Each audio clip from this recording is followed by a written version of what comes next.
Amandine, dans la peinture à l'huile, on a vu les médiums simples, médium à peindre, classique, médium pour récit. Là, tu vas nous parler de médium d'empattement. C'est ça, donc là c'est vraiment, en fait il est utile pour les empattements parce que c'est vraiment déconseillé d'utiliser la couleur pure. Je savais pas ça, tu vois, vraiment. Oui, en fait c'est une histoire de chimie et de logique dans le sens où si on utilise la peinture pure, oui. La surface va solidifier mais l'intérieur va rester mou. Donc, comme un gâteau qui cuit trop vite. Voilà, ou un lac gelé. Ou un lac gelé, ouais, c'est une autre image magnifique. Donc voilà, donc ce qui fait que les craquelures vont presque être inévitables. Alors que le médium d'empattement, lui, va justement permettre de donner cette épaisseur-là, mais sa composition permet de faire durcir la peinture en profondeur. Et plus rapidement, en profondeur, enfin voilà, en harmonie avec les couches supérieures. Tu nous montres une démonstration. C'est ça. Amandine, médium d'empattement, c'est-à-dire voilà, cette pâte, comment on la mélange à la couleur? Alors, le médium d'empattement, donc comme c'est un gel qui est épais, alors là on va pas le mettre dans une coupelle, on va plutôt le mettre directement sur la palette. D'accord. Voilà, donc il est un peu laiteux comme ça, il est blanchâtre. Oui, c'est blanc laiteux, ouais. Mais ça ne change rien à la couleur. Il devient transparent. D'accord.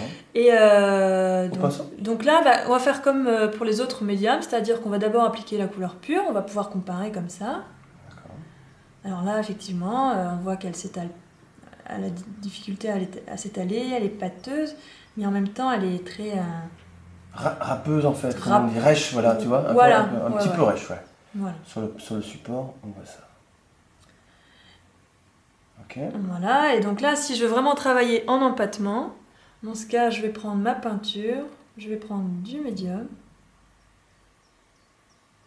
et en fait, ça va vraiment, on va voir la différence, c'est que là, on est vraiment dans l'épaisseur, et ça permet d'avoir une grosse épaisseur sans utiliser tout son tube de peinture.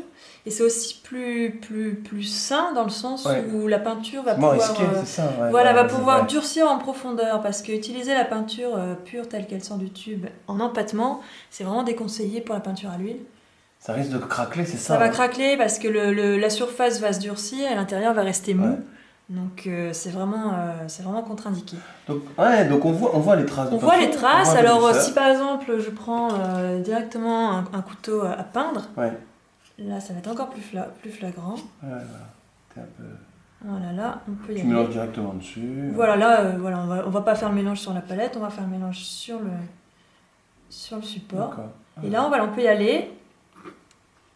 Hop. Et là, on peut peindre en épaisseur, sans risque. Ouais, super. Donc là, le processus de durcissement va être tout à fait naturel et sans craquelure.